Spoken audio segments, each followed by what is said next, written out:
Hello, hello. It's your girl Tina, and I moved to France with my dog. I'm a US real estate agent, and I also work in real estate in France and Europe. If you are new here, please turn on the bell below. You can get my videos as soon as they come out. And if you love this material, if you like this material, or just want to have more of it, please give this video a thumbs up.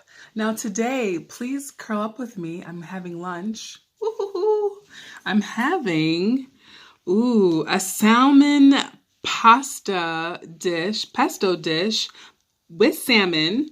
And this lovely dish, I did not prepare myself.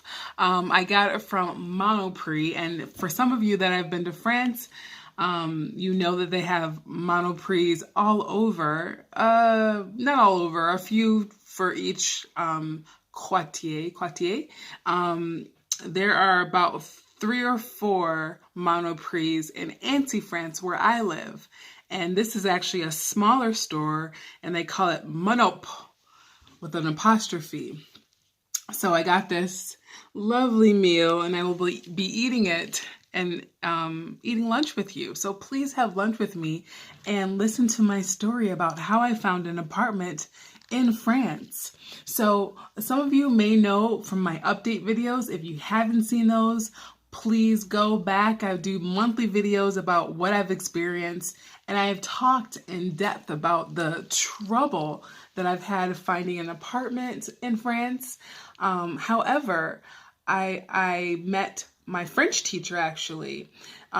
He really helped me, and I want to share the story of how he helped me. When I first moved here, I decided if I wanted to go to the advanced intermediate French class.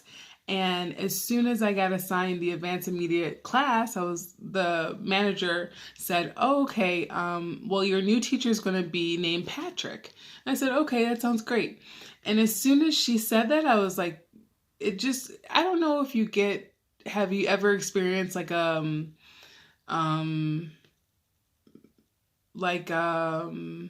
what do you call it? When you have experienced déjà vu.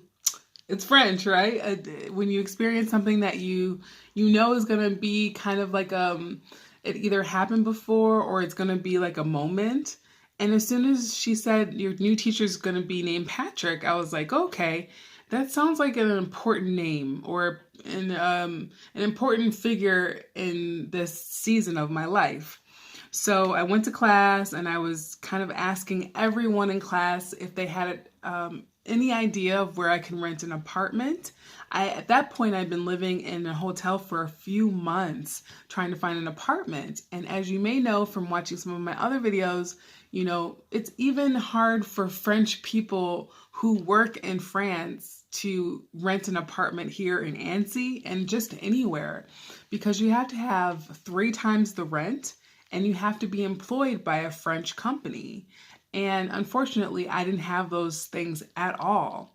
And they wouldn't take, even if I could cover the rent, which I could, they wouldn't even take that. You would need a grantor, someone that can certify that if you didn't pay, that they would be able to pay the rent.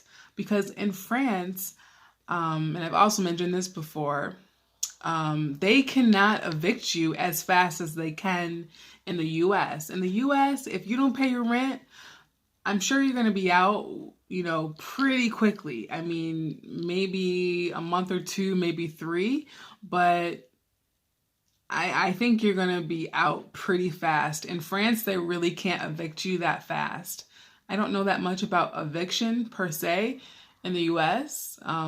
But yeah, I know it's not going to be like, there's definitely laws set up around being evicted, and you will be evicted if you do not pay your rent. In France, not so much. So they really have to make sure before they rent to you that you can pay the rent and they don't have a situation. So, back to my French class, I was asking everyone in class, do you have a place to rent? And I showed my friend in class at the time a picture of some options I had, but honestly, none of them were options because I didn't have a grantor or work for a French company. So my French teacher, Patrick, was like, Tina, I may have something for you. And it was, almost identical to the picture that I had of the apartment I got from the real estate agency here in France. And, my teacher invited me over to dinner to have with his family.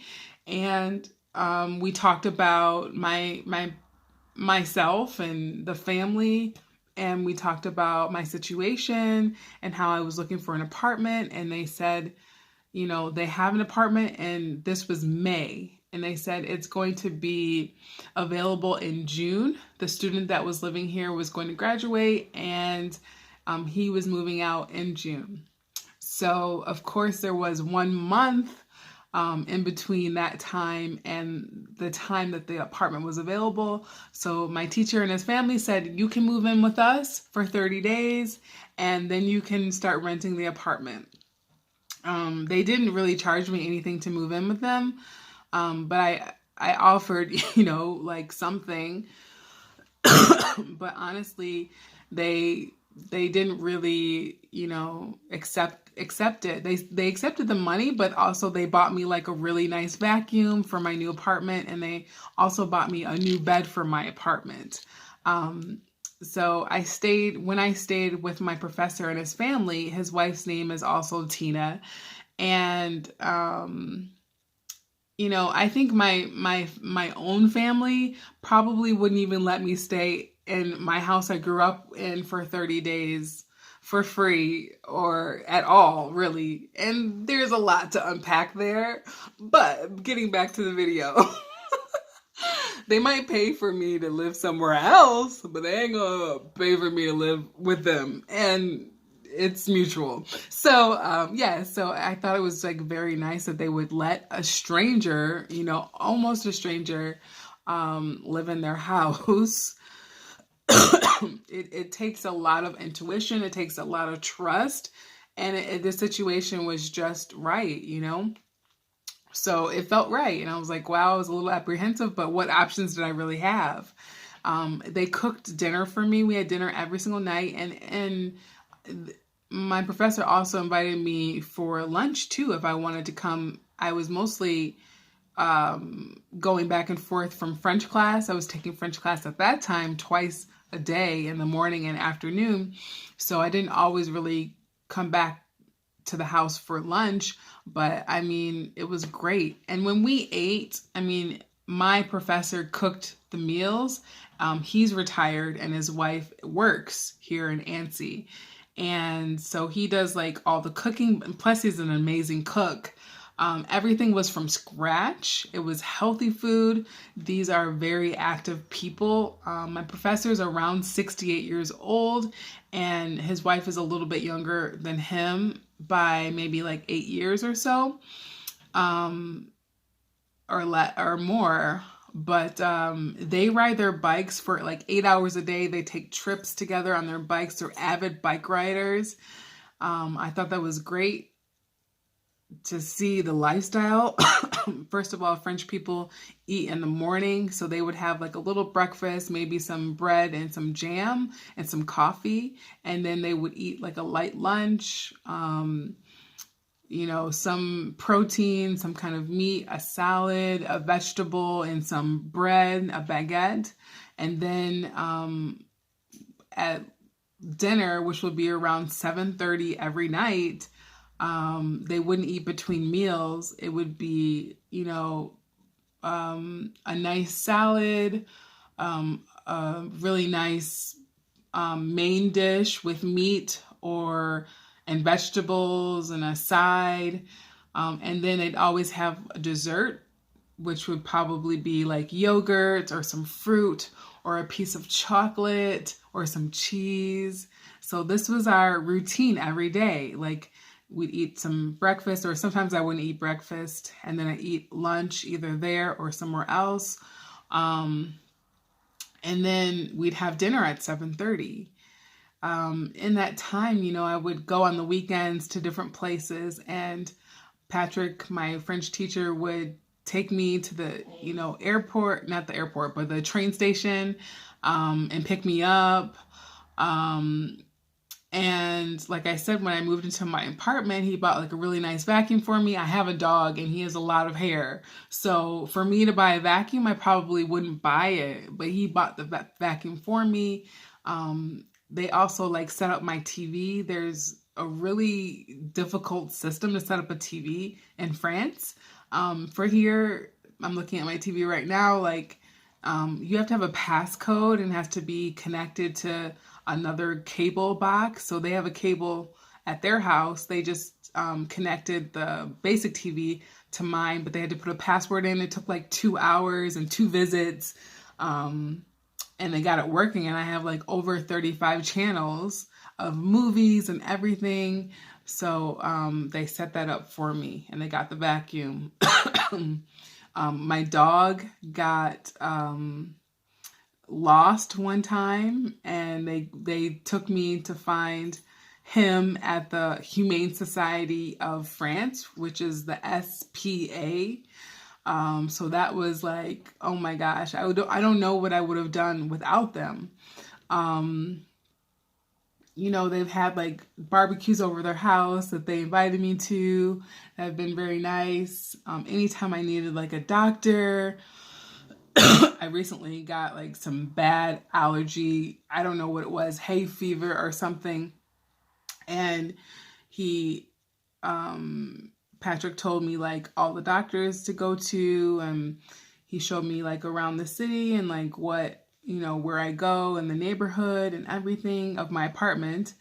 And what else? Yeah, like when my feeling fell out, I told you in my dentist story that he told me a great dentist to go to that was a little lower cost and still very great dentist to go to in my area instead of going to a dentist like an hour away, which I was going to go to.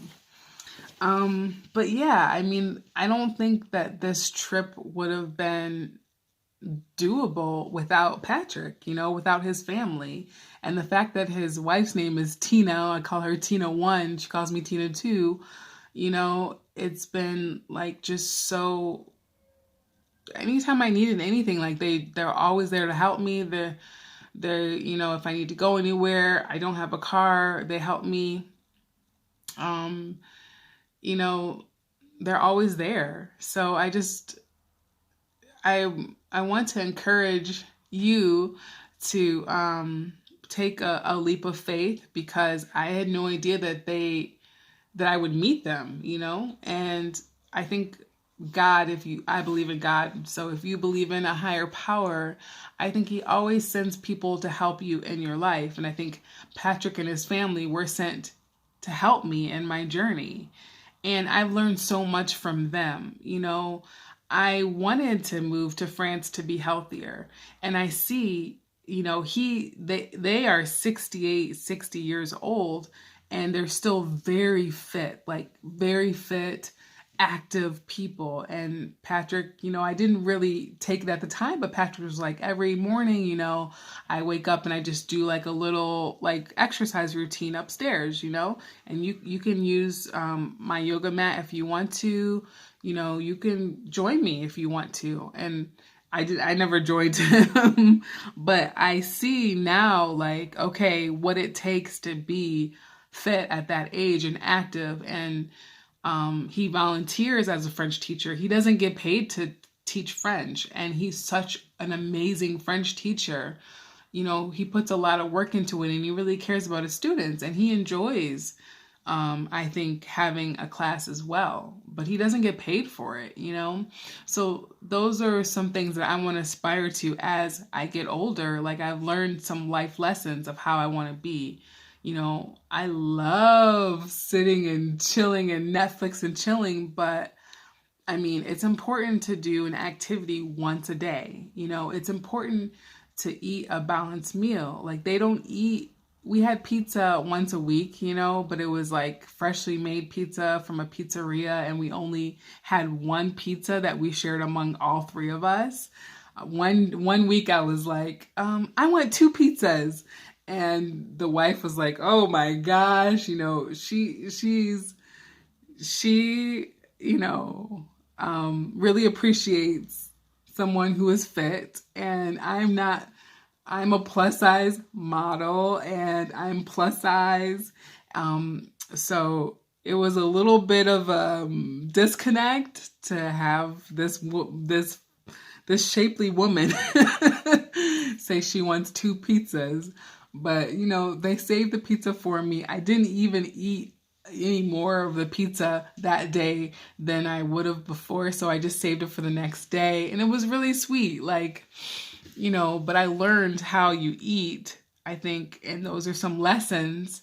I think that we don't have an opportunity to learn again as adults, to reset. They don't eat between meals, so they eat the breakfast at like 7 a.m. and then they eat lunch at 12, and they stop at 2 and they go back to work, and then they eat dinner at 7:30, and they don't eat in between those times. So if I want to be, fit and active like them, then those are some things I have to do. I have to do my daily activity, 30 minutes per day, Patrick told me, and yeah, I definitely feel more strong here and more fit. And I've definitely gotten closer to my goal of living a healthier life. And that's one reason why I came here. And I think God also sent me them because they'd be open to it and they can share their lifestyle with me.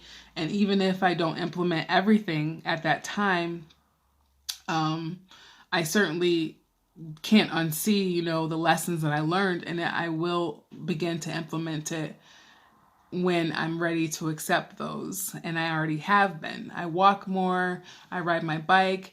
Patrick went with me to help me buy a bike. I've always had a bike in my adult life because I have a dog that's active, that's has a lot of energy. So, over 10 years ago, I bought my first bike, and I've bought 2 bikes since then. But I needed a bike here, and it really helped me tremendously. So Patrick took me to help me pick out a good bike for me, and told me all the features of the bike, and he, put it in his car so that we could take it home and then take it to my apartment after it was ready. So that changed my life. I can get so many places on my bike so much faster. So that really helped me. So yeah, there's so many other experiences and the patience he's had with me. There was 1 month where, I don't know, I just wasn't connecting with people the way that I thought I should. And I was just having a low moment, not necessarily missing home, because I don't know where home is at this point. I don't want to necessarily go back to Charlotte. So I don't miss Charlotte. I've lived there for 12 years, but I was just kind of not fitting in as well. And Patrick came to talk to me and just kind of help me through some of the things that I was experiencing at the time. And the family has been so nice. They have 2 daughters, one that lives in Paris and one that lives here in Annecy. And they've also been very helpful to me. Just anything I asked, they would always help me. So yeah, if you're ever contemplating going to a place that you never have, I would just say go, because you're always going to have the people that you need. And I've had a wonderful experience renting here from my French teacher. And I hope you have enjoyed this. And if you ever have met someone in your travels that made a positive difference to you, please share your story below. Please like, subscribe, and share this. And I will see you in the next video. Bisous.